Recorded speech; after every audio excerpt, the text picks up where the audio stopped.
Hey everyone, welcome back to another episode. On this show, we have Ryan joining us. Ryan is from the Philippines, right? But then you moved to Canada and then you also do your business in Southern Florida.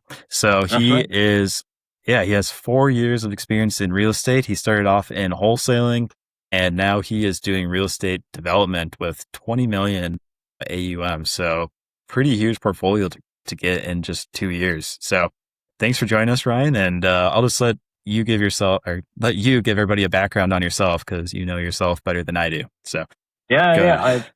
it's crazy, crazy rise. I mean, yeah, like you said, came here North America with no connections, no family, etc. I came when I was 16 years old, so pretty upset that I had to leave. I was a soccer player, huge soccer player, a Mm. fan. I wasn't that good to be honest, but I was really upset we had to leave. But what else? I would also say just a quick plug for God and Jesus. He changed my life, but I don't need to push that on you guys. But that was a big integral part of my life. But Hmm. yeah, I mean, I'd love to answer questions if you want. But I grew pretty fast in real estate. But I've been an entrepreneur since I was like 17. So yeah, I'd love to have you ask me Cool. questions if you want. Yeah. So you came over here when you were 16. I suppose you're still, you're a kid at that point. So you're still figuring out life and everything. And then, so 4 years ago, so you'd have been 25. That's when you first got into real estate then, right? So what made you get interested in getting into real estate in general? Yeah. So quick background too. I did. I fell into the wrong crowd when I was 16. Did a lot. Just lived life for basically drugs. I did a lot of drugs, smoked a lot, drank a lot, and that was my whole life for like till I was 25. So I never was a good employee. I got fired from all my. I only had three jobs. I was a soccer referee. I worked at McDonald's and as a dishwasher. That's it. And got fired for all of them. And dude, I was like, I can't be employed. So I started a painting business. So I would knock on doors and just be like, hey, can I paint your house? So that's what I did for like 2 years. And the margins were okay, 20% margins. I scaled it to like 70K a year. So I'd make like Nice. 15K a year, 10 to 15K a Yeah. year. Oh yeah, I guess the So margins aren't good. But dude, that's it was, yeah, it was like 300 to 500 bucks a month I was making. It was just, so I was living in friends' couches. I was just, doing it for, yeah, just so I could party for free. I love to party. That was my thing. And that was my downfall. So you asked why I wanted to get into real estate because I did the painting thing. I was maybe 20 years old. And then I was like, dude, I want fast money. So I got into online e-commerce. So I was selling a lot of products online, white labeling. I remember I was selling one of my winning stores was a doggy bottle. You press a bot, it's got a cup at the end. You press it, you feed your dog, okay. right? Yeah, Because yeah. it was doing okay. It was doing like maybe 3 to 5K a day in sales. Margins were like 10% ish. And again, I wasn't good at business. I was just doing what I had to do to make money, and so I could spend it on partying. And I learned really well how to market online, running ads online. So this story is important. Through that, I spent all my money on partying, all that stuff, and then I got into club promoting. So I was like, forget all this. If I'm just spending it on partying, might as well get paid to party, right? So Yeah. genius idea. I was like, let's promote clubs, right? So I was promoting clubs in Toronto and just getting paid to bring girls into the clubs, and that was a life for a bit. And dude, I just found absolute emptiness. I don't know if we could talk about insane things on this podcast, but I was doing shrooms and stuff. And so anyways, Yeah. basically, yeah, I was just a wreck and had no direction, chasing quick pleasures, etc. So that led me to 4 years ago. I wanted to change my life, and that involved Jesus and Jiu Jitsu, two J's. And Jiu Jitsu helped me to, instead of doing the drugs, block all my old friends, delete the Snapchat, just delete all that. and then go into jiu-jitsu and just train. I was like, okay, this is a routine. I'm gonna do this, and then Jesus helped me out, and so from that, I was like, okay, I've done all these things, nothing worked. What is something that's gonna make me rich long, like not get? What's the opposite of get rich quick, right? What's the Mm-hmm. opposite of get rich quick? I was like, I've heard of real estate. That's like get rich slow. So I'm like, let's do that, right? Mm-hmm. So my first deal was actually get rich quick still because I did wholesaling and I made 50K my first deal. I split it with two other friends. It was a piece of land, and you'd love this, Hunter. It was a Okay. piece of land backing the river, single family lot. I tied it up for 430. Had no idea what I was doing. Just learning through YouTube, and I had to borrow 5K for the earnest money to tie up the deal. No idea what I was doing. I had no idea if it was a good deal. I just saw a sign for sale by owner. I was driving around, Mm-hmm. found it, negotiated. Hey, I want to buy for 430. I didn't know if it was a good deal. And then I started calling builders to flip it, right? Because I learned you flip the paper to the developer.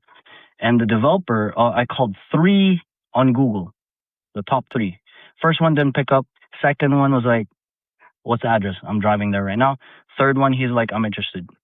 The second guy made me an offer right away on the spot. He's like, I'll buy it. How much? I said, I don't know. You tell me. He said 480, right? I was like, what? 480? 480 minus 430. I'm like, I said, yes. Boom. Got a wire for 50. Immediately got hooked. And that's Yeah. how I started in real estate. And yeah, I'll tell you why I shifted into development if you want, but that's how I got into real estate.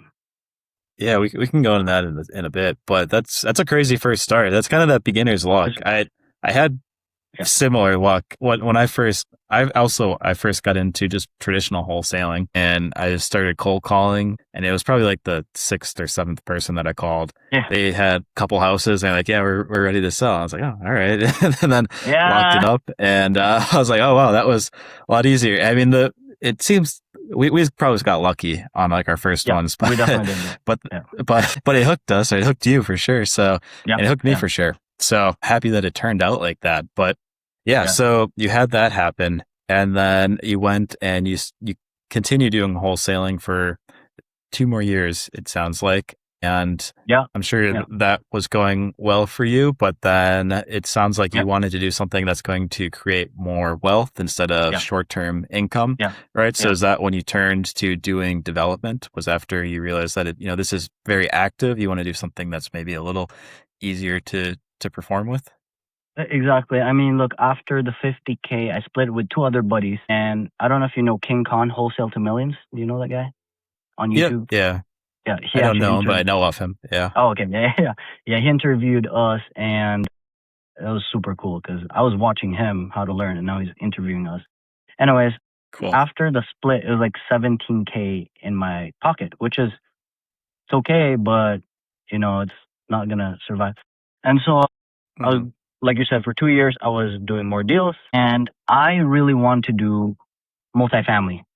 So I started wholesaling multifamily, and that was good. 30K, 25, 55, 65, those kind of checks. But it was always a rat race. It was always, what's the next deal? Where's the next deal? Which is great, but I wanted something that would compound.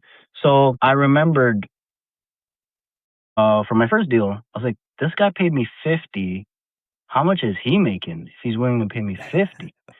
So that's when I looked into development, man. And it's a completely different skill set to know how to underwrite deals. And look, dude, with AI nowadays, you could underwrite a deal in like 2 minutes and it's sick. Obviously, Mhm. it's not 100% accurate, but it gets the job done. So, anyways, I want to develop. But to develop, you need to buy the land. You need to have extra funds for the soft costs to do the permits, architecture drawings, etc. And then you get a loan to construct. Now, sometimes you need extra funds to have carry costs, right? Mhm. Bottom line, I needed 6 figures of cash. I was like, I don't have that. So remember when I told you I learned how to market online, right? Run ads. So I said, okay, what if I run Mhm. ads instead of selling $30 doggy water bottles? What if I raise capital? What if I present my product is me and the opportunity is to let's build something together, right?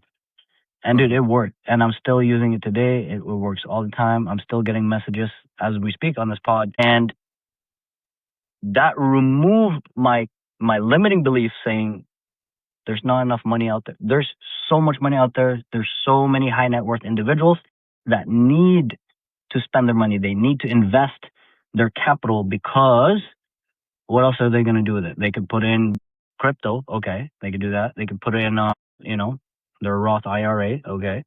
But developing, especially multifamily, because all I do is multifamily. Once the build is finished, you could actually pull out the original capital and still keep the building. So what happens is it becomes an infinite return because you can't divide zero with, like you have zero money in the building and you're still making. And so, yeah, that's how I was able to scale really fast, combining raising capital using social media and building only multifamily so I could pull out, do a DSCR loan at the end and just keep rolling it. And that's what I did. Yeah. So I have a lot of questions because there's a lot Dude, yeah, that goes into that. I'm sure. Yeah. So starting off, I don't know, let's just talk about raising the money. So doing ads. Yeah. I mean, that's a lot. I don't know anybody else that does that. So is that something where your experience with running those doggy bowls that really transferred over to being able to be efficient with those ads? Because I'm sure you have to be very targeted to find accredited investors, right? That are they're willing to put money into that. Yeah. So you have to target those people, but then how do you also get trust from them? Because like if you've, especially like for your first couple deals, if you don't have that much of a track record, how do people trust you with hundreds of thousands of dollars? How do you do that? How do you market being that? in your 20s, especially being in your 20s, right? A young guy. Yeah. How do you do that? Yeah. Oh, great question. So a couple of things. It always goes back to math. So if you can generate leads, okay, for $2 to $5 per message. So I only ran messenger ads. Okay. No crazy VSLs, no webinar, just straight message ad. Okay. If you're getting $2 to $5 per message, right? Your chances of getting your reps in to finally get the first one relative to the cost is so doable. Because let me give you a different example. These established developers, they're 40 years old, 50 years old, 60 years old, CPI capital, blah, blah, blah, all these 3-letter word development guys. When they want to raise funds, they don't know how to do this game. So they have to hire a agency who's charging them $10K a month, retainer, maybe more, plus ad spend, plus blah. So their cost is super high. For me, I know how to do it myself. So to answer your question, I basically just tell the truth on the ad and when I'm on the call with them. So I tell them, yeah, I've never done this before. This is my first one. But the reason why you should trust me is number one, I'm so good at finding off-market deals because I started in wholesaling. Number two, I've never done this before, but that's why you should trust me. Because I have no other projects to distract me. I have to go all in on this one because it's going to build my reputation up. Number three, I'm not married. I'm in my 20s. That's why you should trust me. Don't go with another 50-year-old developer. No offense to if you're 50 watching this. Because they have family. They got to go vacation. They got to go kids, wife, blah, blah, blah. Right? So I take all the negatives and turn them into a positive. And you can do this with anything in your life. Absolutely anything. And so that's what I did over and over. And of course, a lot of people said, heck no, ain't no way, no. But because my cost was so low and daily I would get dozens of messages, I was not in a position to be lying. The reason why people lie in deals is because they are desperate and they have not enough abundance. They have scarcity, right? So in relationships, boyfriend, girlfriend lies, hey, stay with me, I'm the best, is because they don't have other options, or Yep. in raising capital. Hey, yeah, I know it says 10% return on the deck, but trust me, we'll get 25% return. They're saying that because they're desperate. They need to close a deal. But if you have Hmm. abundance, you're just going to tell the truth and you're not going to play it up. So that's what I did. And inherently, what happened is that attracted a lot of trust because they've never heard of some guy being so honest and being like, yep, I've never done it before, but I'll go all in, make sure, it goes well. Also, the way I structured the deal was they get all the money first. If the Okay. project goes bad, whatever happens, if we sell it Hmm. for a loss, they get all the capital first, and I get zero. If there is some profit, they get everything first, and then whatever the profit is, we split. So I was willing to not make anything, just to do my first one. So that's what I did. Yeah, yeah. That I mean, it makes sense when you when you present it like that, right? It's you don't have maybe the overhead of marketing that these other firms might have, or the Yep. overhead of like staff and Yep. all the other things that they're paying for. So you're a lot leaner. So your margins don't have you still have good margins, but you're not being cut down by all these overhead expenses. And Exactly. it's what you're focused on. It's not you're not doing multiple units, it's or Yeah. multiple properties. It's this is the Yeah. deal. So that makes sense. And I suppose Yeah. once I'm not familiar with Facebook Messenger ads and how that works, Okay. or exactly Okay. how that works. But so is that like it shows up in there, like you can message people directly, or No, no, I no. mean So however it yeah, is, yeah. it's you're getting them to be able to talk to them somehow, right? Yeah. That's and Yeah. then you're Yeah. able to sell them on the phone. So Yeah. Yeah. that okay. Exactly. So with these accredited investors, high net worth, they're usually in their 50s plus. They don't want to go on a landing page. They don't want to fill out a type form. They don't want to they don't want to do any of that. They just want to hop on a call. So how it works is it's a regular video ad of me talking about myself and the deal and the market, and it's evergreen because I could just, let's say Florida, I made an ad when I was there, and now it's just running, right? It's evergreen. So the ad is a video ad. It shows up while they're scrolling, and there's no website. It's just a messenger. So when they click it, they drop Okay. in my page. I have a Facebook page message, so we're just DMing. So a lot of them say, "Hey, what is this? I'm interested. It's cool what you're doing. Tell me more." And then that's where I chat back and forth. Yeah, that's the purpose. Okay, cool. That makes sense. Thanks for explaining that. So, one thing you mentioned is like you're buying deals where you have a lot of margin, right? And that's Yep, because you have that background in wholesaling and lead yep, acquisition. How do you find these deals now? Because you're not just yep, driving and seeing a property on the river and there's your yeah, deal, yeah. right? You probably have some sort of system at this point. So, what's your system look like for sourcing deals? Yeah, yeah. So a lot of people hit me up now because of social media. Hey, I have an off-market deal here, etc. So wholesalers, realtors, real estate agents as well, and word of mouth. So if you're just getting started, you gotta get out there, drive around, look, or you can cold call from your laptop. You could do that. But my favorite is just going around. It's real estate is a physical game. You gotta get out there and literally just knock on doors and obviously it doesn't seem like it's scalable, but once you build a portfolio, it will scale. So it's fine. Just do that work. It's fine. But yeah, that's how I get my deals now.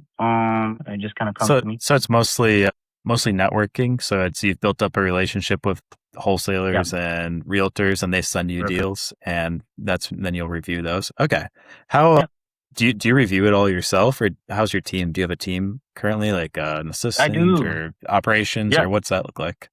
yeah. So I have a VA. What my VA does is he actually nurtures the investors because investors, when they hop in the DM, they're interested. They don't invest right away. It takes 3 to 6 months, sometimes a year, for them to keep seeing you and keep talking for them to invest. I used to do that manually. Now I have a virtual assistant. I put them in a group chat on WhatsApp. There's some game right here. After my first initial call, I also have an investor relations person hops on a call, screens them. If they want to talk to Ryan, they can talk to me on the Zoom. After that, it's like, hey, Mr. Investor, how much you got? well, I have half a mil, Ryan. I'm very interested, but it's our first time. Okay, okay, right? What I do is I add them to a WhatsApp group chat. I call it my personal concierge, right? So, Okay. Mr. Investor, I'll add you to a WhatsApp group chat. Thank you for this call today. You'll be with me, Jeff, my personal concierge to you, and yourself.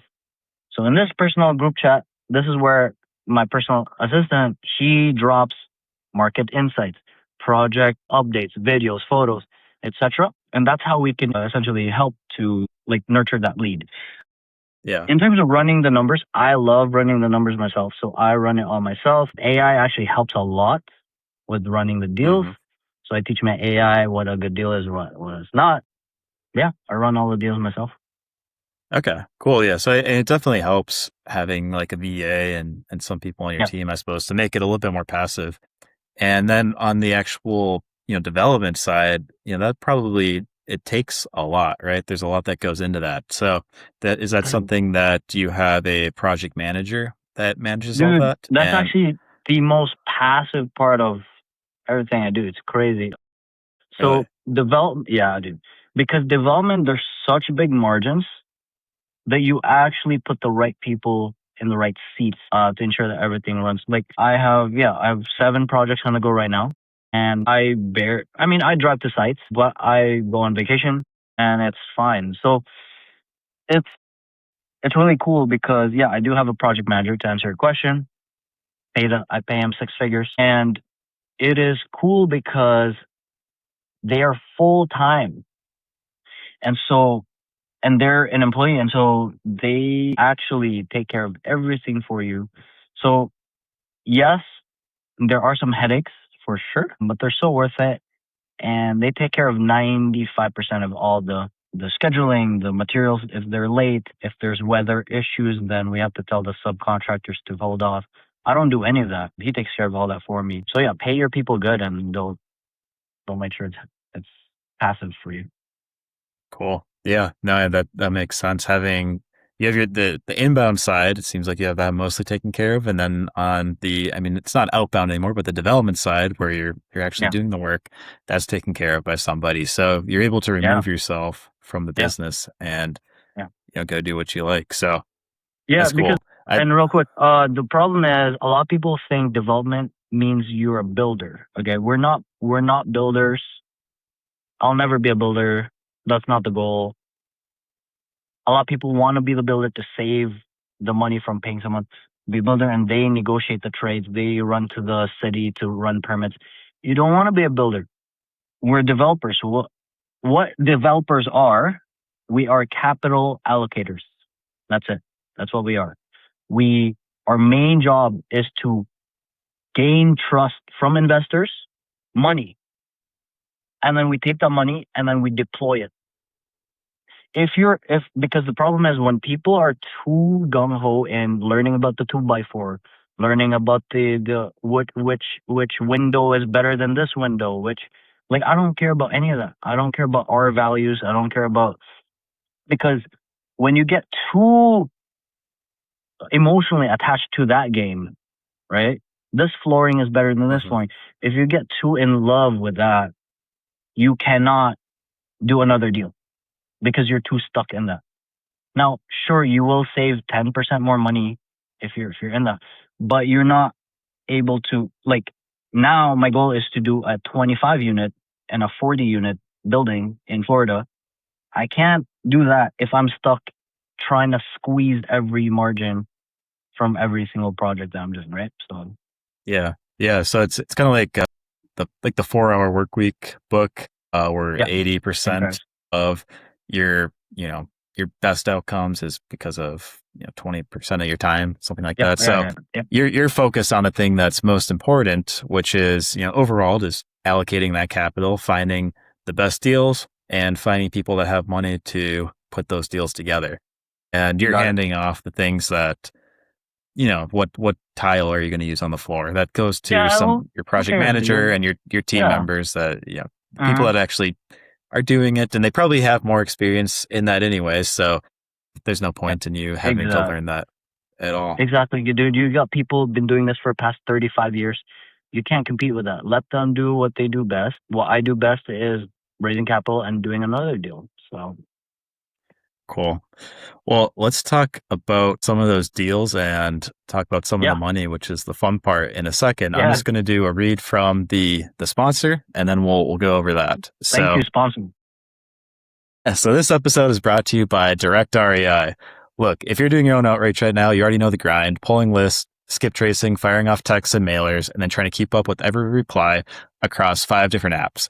DirectREI puts all of that in one place. It's an AI acquisitions platform with the built-in CRM, and here's what it actually does for you. It sources leads straight from the county property records, it skip traces and enriches your contacts automatically. It writes your sequences and runs your campaigns across email, text, direct mail, and phone, all from one dashboard, and it tracks every channel so you know what's working and where your leads are coming from. And when the deal comes together, you can send contracts and collect these signatures right in the platform. And here's the real kicker. You don't have to run all of it yourself. There's an AI acquisitions manager built in that operates the whole thing for you. It finds the leads, launches the campaigns, and works every channel. And when somebody replies, it drafts the response back in your voice so it actually sounds like you and not a robot. It runs your entire pipeline in the background day and night and only taps you in when there's a deal worth your attention. You stay in control, you close the deals, it handles the busy work that's been eating your nights. There's a free plan available, so you're not risking anything to try it. Go to directrei.com and hit try free, and let's start working for you today. That's directrei.com. Now, back to the show. So, let's talk about some of the deals and the money, because that's the fun part. So, Yeah, with getting 20 million of assets under management, you have to raise that money, but that's not 20 million that's going into your pocket, right? That's going into the deal, like buying the deals and creating them yeah, and everything. So yeah, how do you get paid yeah, as the developer? How does that work? yeah. Absolutely. So the 20 mil is the worth of each project. So on average, I do like a 8 to 10 unit townhouse. These are 2-story. If you can picture in your head, it's like 2-story, fourplex, and then they got basement suites usually. Okay. I'm also doing like one where there's a garden suite or an ADU, they call it. So it's a Mm-hmm. garage with 2 units above and then the fourplex on the side. Anyways, so that's what it looks like. So each deal usually is worth around 2.5 mil to 3.2 ish, around there. So that's what makes up the 20 mil. So each deal, it varies, but let me just give you, I guess, first deal ever. I needed 30% down payment on the land. Okay. So the land was, my first deal was 400,000, right? 400,000, 30%. So I needed that capital. I raised that money from my system. And then on top of that, I need an extra, normally 150K on top of, so if we do 30%, what's 30% of 400K? That's 120. 120, right? 120 plus 150, right? So that's Mm-hmm. the total amount of money I needed to close on the deal. Now you do need an extra 50K just for carry costs, taxes, etc. So near around 300 ish on there. Do your first one. So that's the money needed. The investor for the 300, I give them 60% ownership of the deal. I take 40%. I put in Okay. $0. No, not a single dollar of my own money. I only put in my time, my sweat, equity, the effort, and I found the deal. Yep. So 300K, boom, in the land. Okay. Now the total project cost to build is 1.5 mil. Okay. So 1.5 mil Mm-hmm. plus the land. You remember the land?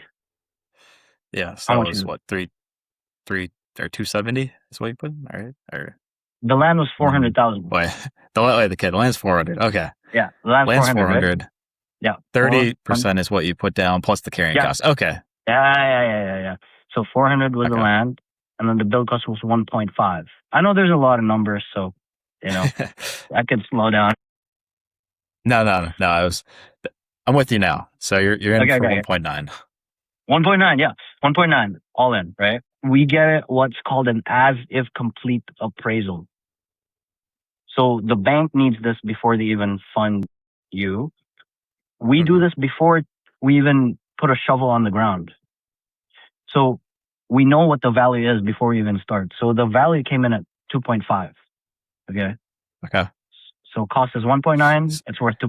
2.5. So you have 600 of theoretical profit at that You point. got it. Yep. Yep. You got it. Yeah. So how do I make money? Well, first off, and this is going to be a lot, but I'll try to. First off, I charge an acquisition fee, Hmm. right? So off that So 300, with the land there, or you can go, but yes, the acquisition when you get the land. you got it. Yeah. So I charge Okay. an acquisition fee.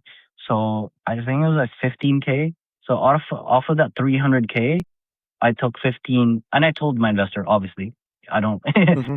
he knows. So that 15K is like a wholesale fee. Okay. So pretty Okay. sweet. I got paid Yeah. day one from closing on the land. Boom. Sweet. I got paid 15. And the reason, the rationale is because, hey, Mr. Investor, you want me to actually take this seriously. You want me to drive by the site. You want me to actually, put gas in my car and not spend time looking for other opportunities and get a side job because you want this to be successful, right? Yeah, of course. So 15K is to just help me with my expenses to ensure that I actually take this seriously, right? So that's how Hmm. I frame it, and it makes sense to them. So Yeah. got paid 15. Now, you don't get paid for a while until you get the draws coming in. But anyways, we could talk about that too. When I first did my deal, I didn't know you could put in what's called a developer fee. Okay. Okay. So this developer fee is on top of the total cost. It's literally in an Excel spreadsheet. You just add in developer Hmm. fee. Usually, depends on the project size. You can add in $100,000 on my type of project size at 2 million. So what this means, Okay. Hunter, is so you remember my cost, right? Total cost 1.9, right? S- Yep. Yeah. So you just So add in another 100 in there, and the total cost becomes 2 million. 2 But that mil. Yeah. 100 is going to you as the You fee. got it. You got it. You got it. Okay. So you got it. So every time we take a draw, I get a piece of that 100 every 3 months, every milestone, right? And milestone is Hmm. foundation and then framing and then, so that's another way to get paid. I didn't do that because I didn't know about it, but now I Hmm. am. So it's another way to get paid. Now, the juiciest part of development is when it's done. I'll tell you how it works. If you build a single family, obviously you build to sell, you make your money there, right? With Yep. multifamily, I'm keeping these assets. So how it works is the value 2.5 mil, cost 1.9.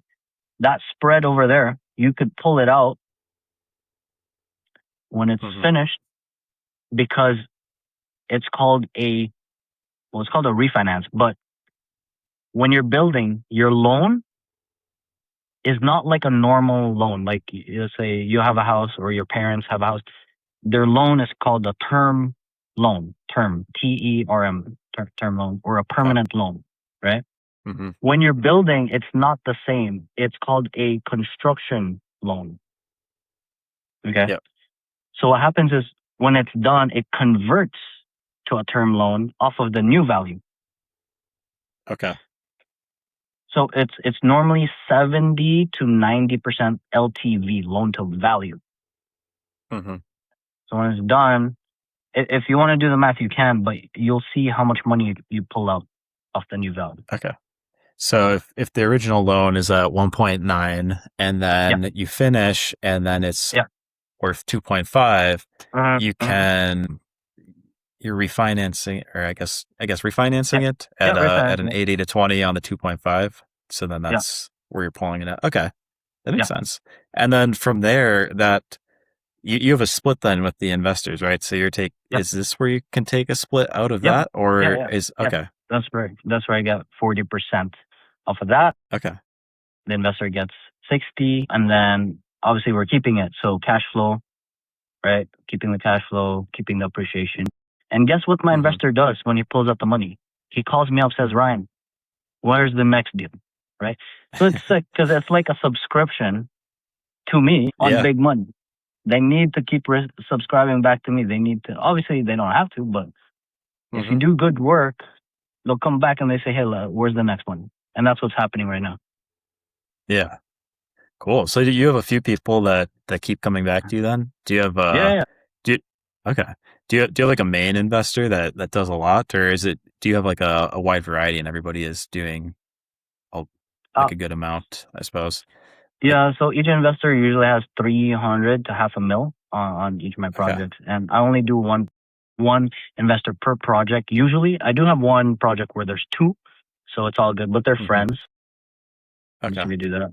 But I want you to Gotcha. do a math, Hunter, on the refi, okay? And I'll guide you through this because Let's I want see. you to see how crazy this is, okay? So Yeah. so so 2.5 is the new value, right? When it's finished. Yep. So All right. I want you 2.5. yeah. So I want you to multiply that by 80%. Let's say we get 80% loan to value. What does that give you? So we're at 2 million. 2 million, right? Cool. What Yep. was our cost? Are we including your No, no. fee? So No, would we no, be no. at 2 million? Or okay, so then 1.9. 1.9. Okay. So what does that Yep. mean? Remember, in that 1.9 is the investor's 300K. Remember? He put in 300, Okay. Yep. right? Right? So there's 300 plus the 100 here, so it's You got it. You 400, got it. and then you're taking 40% of that. So Yeah. what's 400 times? I should be able to do it in my head, but yeah. So Yeah. 320 grand, right? Oh wait, no, wait, I did that Well, wrong. Yeah. so this will happen. So 80% of the new value is 2 Okay. mil, right? That's 2 mil. Okay. So yeah, 2 million. Yeah. Or 2 mil, right? Now his 300K is in that 1.9. So he gets that back already through the 1.9. The Okay. extra the extra So, is 100 grand, right? So that's the gravy. That's the spread. That's it. It's only 100 grand. So we okay. split that 100 grand. Does that make Okay. sense? Because Okay. Yeah, that makes sense. because his 300K is already in the 1.9, which that's already given back, right? So the Okay. Yeah. extra is So they're only getting 100K. back their investment. There's 100K Yeah, there, and you split yeah, that. Okay. yeah, That yeah. makes sense. So Cool. so And he's getting then back this money plus 60% of 100K, which is 60K, and 60K. Okay. There we go. I'm getting yeah, I'm getting 40K. And then, Yeah, now it doesn't sound like a lot, but I mean, I own a building brand new, cash flowing, mhm. and it's worth 2.5, right? So that's Yeah. how it works. Yeah. What's an average cash flow look like for a project that after you refinance? Like, are you trying Yeah, to keep a certain amount when you refinance, or are you just trying to pull out as much as you can when you refinance? What's yeah, your strategy yeah. behind that? Great question. So the banks use this term. It's called DSCR. It's a debt service coverage ratio. So basically, you can't pull out so much where it's not cash flowing anymore. Hmm. Because if you pull out like too much, it's not cash flowing. You need to satisfy that. So it's usually 1.2 DSCR. I can get into that, but anyways, the strategy is just to make the banks happy. We pull out up to that DSCR, and then it Hmm. cash flows. I mean, usually cash flows like five to 7K a month ish around there. So Yeah. And then I forgot about this part. So then you have a property manager, I assume, yeah, that's managing all of your rentals. yeah, yeah. Okay. And And is what's that awesome is, sorry to cut you off, no? but I was just gonna say it's brand new. So these property managers Hmm. love to manage these. Yeah, Yeah, I bet there's probably not too much besides just getting the renters in and out. But yeah, is that something that you have in house then? Do you have somebody hired for that, or is that a company that you use? yeah. It's a company. It's not in house. Okay. Okay. Yeah, Does it make sense, or do you plan to in the future where if you have so many units, you're gonna do it in house, or because I feel like at some point there's a diminishing return where it's you're paying 10% or whatever. If I don't know what percentage you pay, but versus just having somebody on salary, right? So 100%. Yeah, you're absolutely right. And I actually created my own software that's replacing all these legacy garbage property management. I don't know if you have friends or use them, but absolute I'm using Buildium and Yardi. Okay. Trash, dude. I just hate them. The Oh, developers that made them, they don't even own real estate. So how can they? They don't even know. So I built my own. So we're yeah. using that. When I was in college, I did property management for not too Oh, long, but we used Yardi, and I remember Yardi. it was Yeah, pretty confusing. I did not definitely did not use all the features because it was kind of difficult to use. So yeah, yeah, yeah, if yeah. you have something better, that'd be definitely helpful. Um, Yeah, dude. that's cool. Yeah, built my own. It's super sick. It's called Go Butterfly AI. Selfish plug, Okay, but there yeah, you go. super sick. Yeah, yeah. Nice, cool. So what's some of the? I mean, it sounds really great, like everything all together. But there's got to be some challenges, right? Like Yeah, what's some hard parts, or maybe something that's gone bad for you.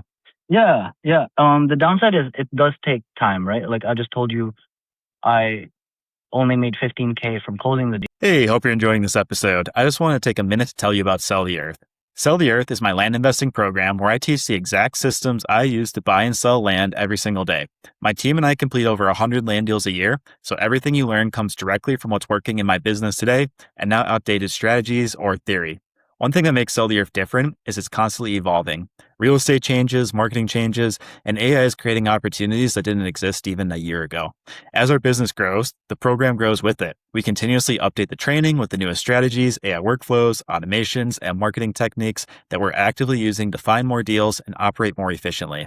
When you join, you're not just buying a course. We meet every week on live coaching calls where you can ask questions, review deals, and learn from other investors and myself. If you want more personalized guidance, we also offer one-on-one training to help you overcome roadblocks and accelerate your process. Whether your goal is to close your first land deal, create another stream of income, or build a full-time land investing business, Sell the Earth gives you the systems, support, and community to help get you there. If you'd like to learn more, head over to selltheearth.com. Now, let's get back to the episode. And then I have to wait a year and a half sometimes to make another 40K. That's Mm-hmm. nothing.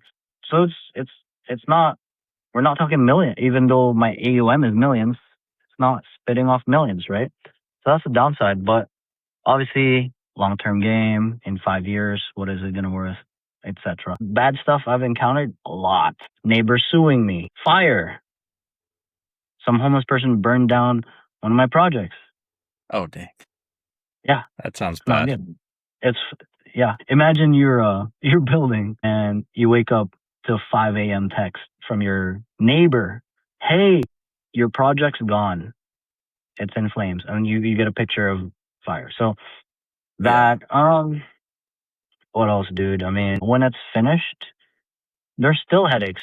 I had a leak happen, brand new that I built. Mm-hmm. Roof's leaking.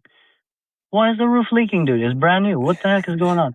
So I could tell you what happened if you want, but what else? Tenant slipping on ice, hits their head, dude. Just there's so many things. Mm-hmm. So Yeah. Yeah. It's whenever you have a business that involves people like this, there's yeah, always things that can happen. And no hmm matter what, even if you have a property manager, even if you have, somebody who's in charge of development, like at some point, some of the stuff does get back to you, I'd assume, which, yeah, everything can add up over time, but that is part of it. It's like, if you don't have any, if you're not required at all, then there's probably not enough reward. So like you having some involvement, it probably increases the risk reward ratio. So that makes sense. yeah, and Um, and sometimes I do. I'm like, should I just like start a software company? I don't have to know these people. I don't have to look at them. I don't. And then I mean, every business has its own. It has its downsides. You just got to see what type of life do you want to build for yourself. I know software companies where just for data breach, it's not even their fault. Boom, they get slapped with $200 million or $10 million lawsuit, and they're barely making 3 mil a month, 3 mil a year, or whatever. And so it's mhm. really up to you. Do you want to be in front of the computer all the time? Not really. I kind of want to move around and travel. So sorry, I know you're gonna ask. You're gonna say something, but yeah. No, I was just going to say, I forgot to ask it earlier, but I mean, this is a lot of stuff to learn from being a wholesaler to going into development. I was just curious how you learned all of this. Yeah, yeah, yeah. How I learned was luckily the first deal I did was a piece of land. So I knew right away that land had value. I also started a painting company, remember I told you, when I was 16. So I knew how to just talk to trades and find out pricing. So I just extrapolated both, expanded them. Like, what's the difference between putting up concrete or like pouring the foundation on concrete versus painting? I mean, you just talk to them and say, how much is it and how does it work? Right. And so I just talk to the trades, kind of understand. And now I know exactly, well, I don't know the details, but I know how to develop from start to finish. I could tell you all the steps on this pod, exactly how to do it, because I just talk to the trades. Yeah. Okay. So it's kind of like the first deal. It was using those negotiation skills to bring in the professionals, I suppose, that know what they're doing, and just making sure that you're getting the best price. And you kind of saw it all come together, and then I suppose it's just you learned it from doing it, right? That's Yeah. that's how you learned. Cool. Yeah. Yeah, it's one of the best ways to do it. Actually doing it, right? It's just getting in and actually doing it. Of course, you have to have good margins and make sure you're not losing Yeah. money, but Yeah. actually doing it, I'm sure, is one of the best ways to learn. Yeah. So, what do you have planned going forward? What's some of your goals with your business? Do you have goals of how much more, how much more you want to grow your portfolio, or what type of deals you want to do, or if you want to do something completely different? Like, what are your goals? Yeah. Yeah. Real estate development is evergreen. It's going to be what I'm doing forever. It's just because it's so long term that I trained myself to stick with it. I told you about back then, my past. I was addicted to fast wins, quick hits of dopamine, and I'm like, let's do the opposite. So this is where it's super long timelines and it'll pay off later. So that's, I'm going to be doing this forever. And because development, you can learn how to then build shopping malls, strip malls, hotels, and even philanthropic projects. So what I want to do is just keep doing this, but I'd love to do philanthropic, like build low income housing for where I'm from Philippines, build infrastructure for dental. This is kind of weird, but to provide dental services for free to kids and people who can't get access to dental work, which is not a lot of people talk about it. People donate food, we donate water, clothing, but no one talks about dental work. And I can tell you why. It's because my parents are, they're dentists and back home. Okay. And so Oh, I'm cool. like, I could see the big impact in someone's life just from having healthy oral, like health, basically. Hmm. But yeah, just doing this. I mean, I'd love to help others too. So I'd love to do that, host events. I'd love to do that in the future. Yeah. Cool. So where should people find you if they want to learn more about this, or if they want to connect with you, or if they're a wholesaler, or they want to send you deals? Where should people reach you? Yeah, dude. Yeah, thanks for asking. Instagram is the best place at official Ryan Herrera, Herrera. Yeah. Cool. And what type of people should reach out to you? Anybody that if they want to learn, or if they want to send you deals, or anything that you need, anything that you're looking for? Yeah, dude, just good vibes. Even if they're not in real estate, I'd love to learn about non-for-profit stuff. If you're doing philanthropic things, I love. I know a lot of people hate on him, but Mr. Beast, I actually love him.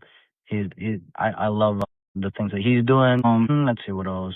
Yeah, I mean, yeah, lenders, deals, etc. But if you do other things, clothing, I'd love to learn about your business, etc. So Cool.